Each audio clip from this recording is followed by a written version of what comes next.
Assalamualaikum warahmatullahi wabarakatuh. Bila aku gear bagi tahu yang mereka nak hantar satu set custom mechanical keyboard dekat saya macam wow, terkejut kot. Sebab yang pertama, saya tak berapa pandai dalam custom mechanical keyboard ni. Kalau anda tengok video-video saya sebelum ni, setiap kali saya buat video tentang custom mechanical keyboard, setiap kali tu ada kesalahan dan setiap kali tu orang tegur saya lah. Dan yang kedua, aku gear kot satu brand yang gah, satu nama yang selalu disebut-sebut bila kita bincang tentang custom mechanical keyboard. Memang kalau orang nak budget tetapi kualiti dia mantap, kita akan go for Akko Gear lah. So mereka hantar kepada saya 3 produk. Yang pertama mereka punya switch Akko CS Jelly White, kemudian mereka punya barang rare iaitu Akko One Piece OSA Profile Keycap dan mereka punya pre-built keyboard iaitu Mode 007.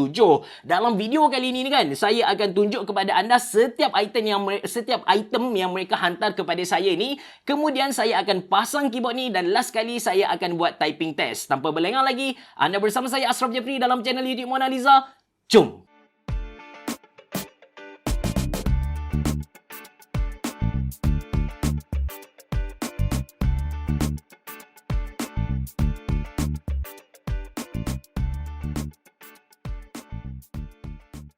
Okey, first kali jom kita tengok benda yang paling rare iaitu keycap dia. Kali ni Akko dia buat collaboration dengan Toei Animation untuk hasilkan One Piece Edition punya keycap. So, dia punya profile ialah OSA profile. Antara profile yang saya pernah guna sebelum ni. Kalau anda ingat, saya pernah buat video custom keyboard yang harga RM2,000 Malaysia. Yang tu berpakai OSA profile. Cuma saya tak guna dia dalam satu jangka masa yang lama. So, saya tak berani nak bagi feedback. Cuma, OSA profile ni dia tebal. Nanti saya tunjuk kepada anda perbandingan antara OSA profile dengan XDA profile. Dia punya packaging memang nice lah. Memang cantik. Ada logo One Piece dekat sini. Dan bahagian bawah ni ada Luffy punya nakama-nakama. In case anda tertanya-tanya kenapa mereka hantar One Piece kepada saya, actually saya yang minta. Saya memang suka One Piece lah. Saya suka animation One Piece.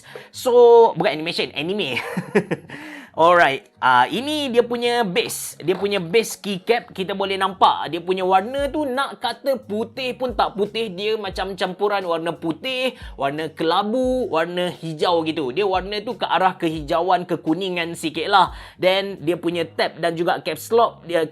Dia ada tulis Sauzando Sani Ichigo. Ini dia punya nama kapal tu. Dan Mugiwara no Ichimi. Shift ni ada gambar Zoro. And yang penting, dia punya spacebar ni, dia punya hero dia, Luffy punya One Piece. Dia ada eja dengan tulisan hiragana. Saya pun pelik, sepatutnya katakana, tapi yap, maybe mereka dah menjepunkan One Piece tu sendiri.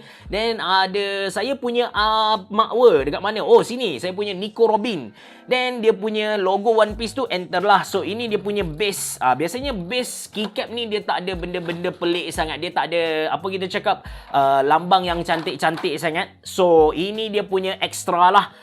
Special punya set. Ada, kalau anda tengok dia punya arrow key ni guna anchor kapal kan, anchor. Saya tak pasti sebutan apa benda dia, tapi yang kita masukkan ke dalam air tu, lepas tu dia bagi button-button yang melambangkan nakama-nakama Luffy tu. Macam Luffy warna merah, lepas tu Zoro warna hijau. Saya punya makwa Nico Robin warna macam purple, pink, something like that lah.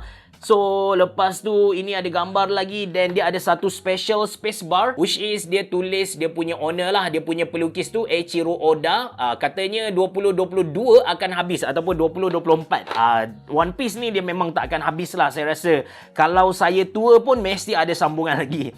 Okay, so ini dia punya keycap. Jadi, the next item ialah dia punya switch. Oh ya, saya lupa nak cerita tentang XDA profile dan OSA profile. Dekat kiri ni OSA profile yang ada kanji Umi ni, laut, dan dekat tangan kanan saya ni ada XDA profile. Ini saya punya own mechanical keyboard lah yang saya buat review sebelum ni. Anda tengok di bahagian tepi dia, row yang paling atas tu, dia punya barisan yang paling atas tu dia tebal loh. Manakala untuk XDA profile kan, semua row jap, saya tunjuk kepada anda.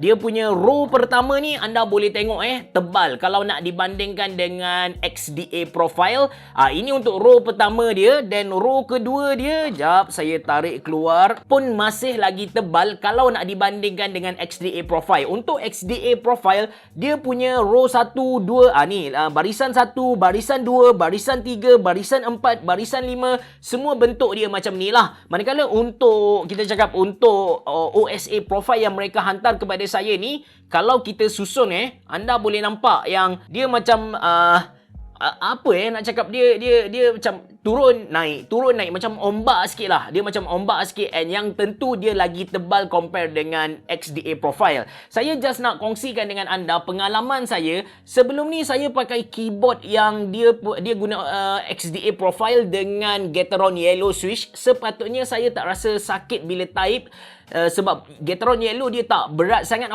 Tapi bila saya guna dia dalam satu jangka masa yang lama macam tu, guna untuk menaip, and memang banyak kerja saya menaip sebab saya buat skrip kan, saya rasa sakit dekat hujung-hujung jari saya. Saya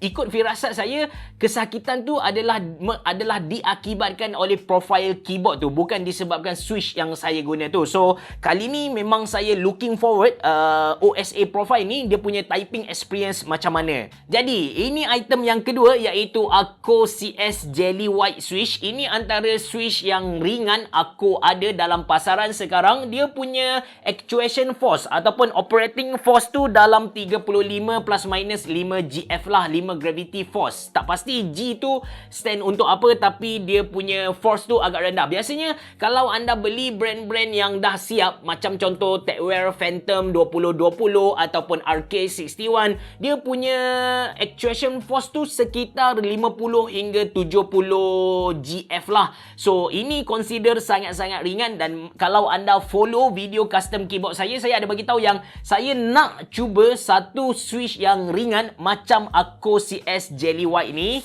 So packaging aku memang kemas lah. Packaging dia memang nampak premium. Kita tak rasa yang kita beli satu produk yang murah, walaupun hakikatnya harga dia tak adalah mahal sangat. Untuk 45 switch ni, harga dia sekitar RM43 sahaja. Ini switch dia punya case tu tak transparent sangat. Dia macam ada ada warna-warna putih, dan dia punya stem warna putih.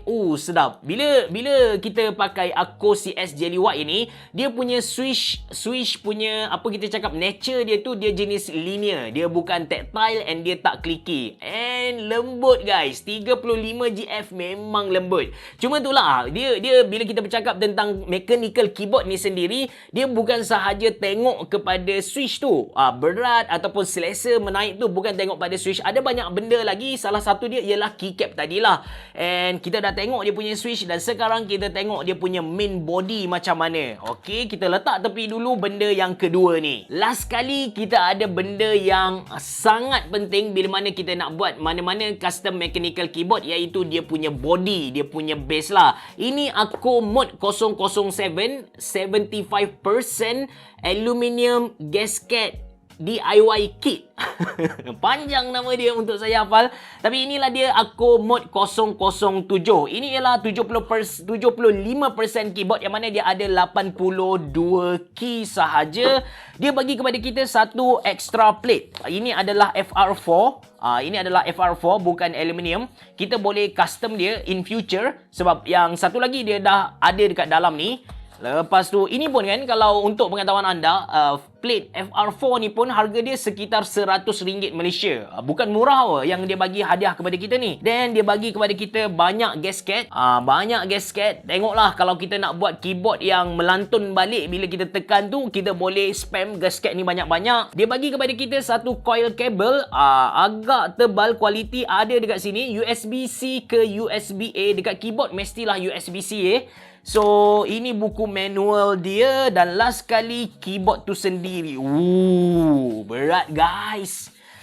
Feeling pegang dia tu, dia punya build quality, dia punya berat tu sebiji sama dengan yang saya pegang GMMK 2 dari Glorious.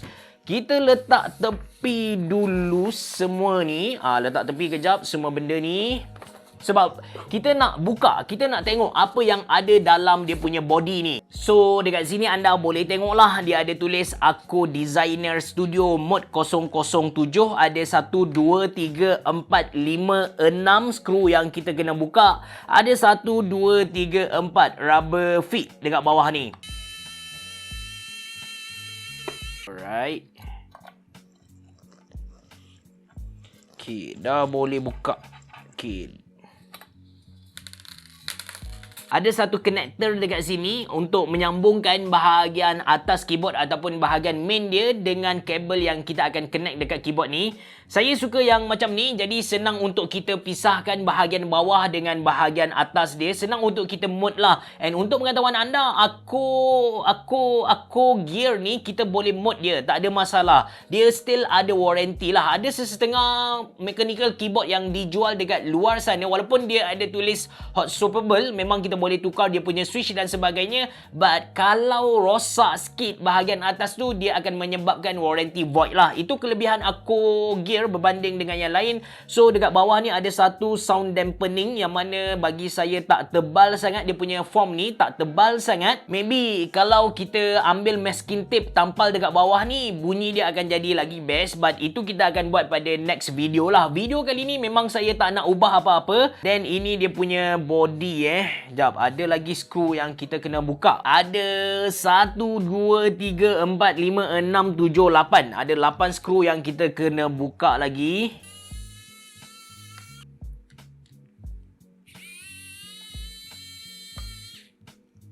Alright. Okay, ini dia punya main lah, dia punya PCB board lepas tu dia ada satu rotary encoder knob dekat atas ni. Saya tak pasti kita boleh custom dia dengan function lain ke tak. Maybe yang tu nanti kita tengok dengan dia punya software. Lepas tu dia punya board ni, dia dah datang dengan SMD punya LED. Sepatutnya dia punya LED tu cantik dan juga tahan lama. Then ini dia punya aluminium plate. Aluminium plate dia pun dah datang dengan satu foam. Foam ni pun tebal.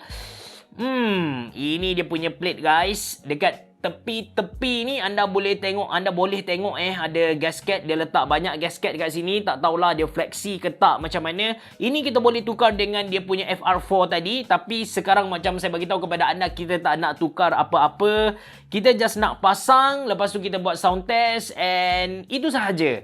Jadi apa yang kita kena buat sekarang, kita kena pasang balik apa yang saya buka ni. A few moment later. Saya dah siap pasang balik apa yang saya buka tadi. Saya tak ada ubah apa-apa. Yang tinggal sekarang ialah kita kena main Lego sikit. Kena ambil Akko CS Jelly White, masukkan ke dalam ni. Lepas tu kita tutup dia dengan One Piece OSA profile. And last kali kita akan buat typing test.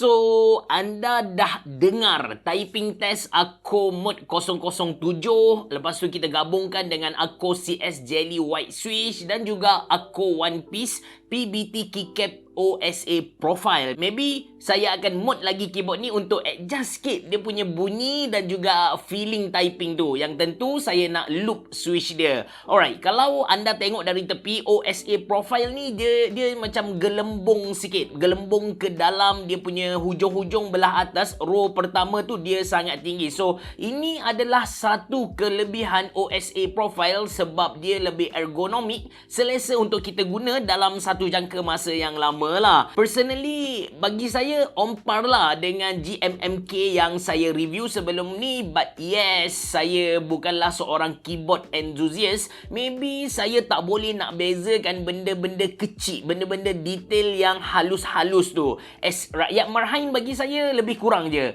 Aku Mod 007 ni, dia ada software dia. Anda kena download dari aku punya website, iaitu Aku Cloud Driver, dan anda boleh remap mana-mana button yang anda nak. Lepas tu anda boleh baiki dia punya lighting, RGB effect tu, makro dan juga support. Rotary encoder knob yang ada dekat keyboard ni pun kita boleh remap. By default dia datang untuk volume up dan juga down, dan aku bagi kepada kita beberapa pilihan. Even kita boleh set makro kepada dia. But macam saya personally, saya lebih prefer dia buat untuk brightness, tinggikan brightness dan juga rendahkan brightness. Macam volume saya tak guna sangat, saya tak adjust sangat volume saya punya laptop ataupun PC. Kalau anda tahu macam mana nak tukar rotary encoder knob ni untuk adjust brightness PC ataupun laptop kita, maybe anda boleh kongsikan dalam ruangan komen di bawah lah. Okay, itu sahaja untuk review aku custom mechanical keyboard yang menggunakan body Mod 007